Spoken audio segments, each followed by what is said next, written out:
Un soupir dans mon oreille, une voix qui ne veut pas se taire, ma tête remplie d'idées, ma vie trop courte pour toutes les raconter. Un sentiment de liberté, des mots qui me viennent avec facilité. Avant, je n'y avais jamais réellement pensé. Je ne pensais pas que ma manière de m'exprimer était différente.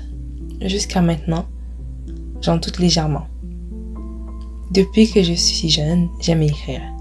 De la même façon que j'aimais jouer aux poupées, j'aimais écrire. Que ce soit poèmes, histoires courtes, romans, chansons, j'aimais écrire et j'aime toujours écrire. Pourquoi? Ai-je véritablement besoin d'une raison? Je préférerais décrire le sentiment. Plus aucune restriction, aucune limite dans mon imagination. Le temps qui habituellement passe trop vite s'arrête pendant un instant. Perdu dans un autre univers, aucune interdiction. Lorsque j'écoute des émissions ou je lis des romans, je me demande tout le temps comment l'artiste derrière l'œuvre est venu avec ses idées. Cela me fascine. On parle de personnes qui ont créé des univers entiers par leur imagination. C'est selon moi incroyable. Quand j'écoute Fairy Tail de Hiro Mashima, j'aime son amour pour l'amitié familiale entre ses personnages. Quand je pense à l'autrice de Vampire Diaries, je pense à comment ça doit être amusant de voir ce qu'on avait dans la tête à travers l'écran. Créer une communauté, échanger, rire, pleurer, ne pas apprécier et aimer. Des personnages et des lieux qui soudainement dans nos esprits prennent réalité. Il devient difficile de s'en détacher. Écrire me rend heureuse et j'ai réalisé assez tôt que je voulais partager ce bonheur avec d'autres personnes. Pour une personne qui garde ses sentiments bien enfouis comme moi, l'écriture est ma voix et l'a toujours été. Entendre les pensées de son cœur à travers ses mots est une chose que je suis reconnaissante de pouvoir faire. Je n'ai pas besoin de réfléchir, tout verse comme une bouteille d'eau mal fermée.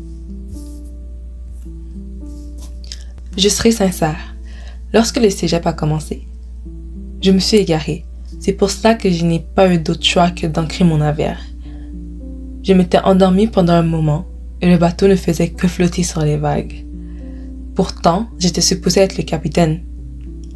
Mais je ne suis devenue pas mieux qu'un moussaillon.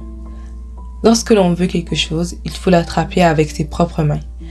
J'ai repris mon rôle de capitaine et les vagues n'ont tout de même pas cessé. Cependant, maintenant, je suis le courant de manière consciente. En tant qu'écrivaine, je connais très bien l'importance d'un personnage principal dans une histoire. Il est temps pour moi d'agir comme tel. Agir avec ambition et détermination, sans avoir peur de se donner à 100%. Sans restriction, sans limitation, autre que celle que je m'impose à moi-même. Il n'y a pas de deuxième chance. Je saisis donc l'occasion. Lorsque je m'y suis remis entièrement à l'écriture, c'était comme retomber amoureuse d'une de mes passions. En fait, j'ai réalisé qu'elle n'était jamais réellement partie. J'aime les mots, j'aime les histoires, c'est un fait et ça l'a toujours été. En écrivant ce podcast que je vous partage, je me suis rappelé d'une chose qui a beaucoup de valeur à mes yeux. J'avais beaucoup apprécié mon enseignante de français en secondaire 5. Donc cela m'a emmené à lui demander d'écrire un court message dans mon album de finissant. Je n'aurais jamais pensé que ce message allait avoir un impact si positif sur moi dans le futur. Je vous le lis avec une certaine gêne. Et vous allez comprendre pourquoi. Chère Jody, quelle fille remplie de talent tu es. J'ai tellement aimé lire tes textes. C'est de cette façon que j'ai appris à te connaître, que tu t'es un peu plus dévoilée par l'écriture. Et c'est de cette façon que nous avons partagé, à l'occasion, de belles discussions. Tu es un peu comme une rose. Je sens que cette année, tu as éclos en prenant vraiment confiance en toi. Ne laisse personne briser cette confiance. Tu as tout ce qu'il faut pour t'affirmer et être toi-même. Je te souhaite que l'avenir sera composé d'écriture et de la réalisation de tes rêves. Prends soin de toi et au plaisir de te relire, enfin, je l'espère. Je l'ai dit plus tôt, mais l'écriture est vraiment ma manière de m'exprimer. Il y a tant de choses qui peuvent être partagées par cet art.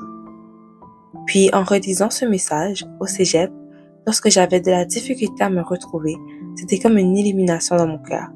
J'avais donc repris l'écriture de mon roman, que j'avais mis en pause depuis le confinement. Cependant, ça est un sujet pour une autre entrée. Enfin bref, si tu écoutes ce court podcast, c'est probablement parce que tu as un amour pour les mots également. Tu aimes écrire, tu aimes créer, et tu veux te rassembler avec une communauté. Je pense que les artistes, peu importe quel type d'art ils créent, sont très importants dans ce monde. Sinon, comment les gens feraient-ils pour se divertir? Derrière chaque série, il y a un scénariste.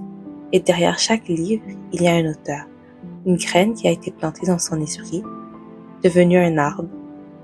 Les fruits de son imagination ont mûri, et ces fruits trouveront leurs consommateurs. N'en doutez pas et affirmez-vous avec confiance. Je pense que faire taire une histoire est une chose beaucoup trop triste.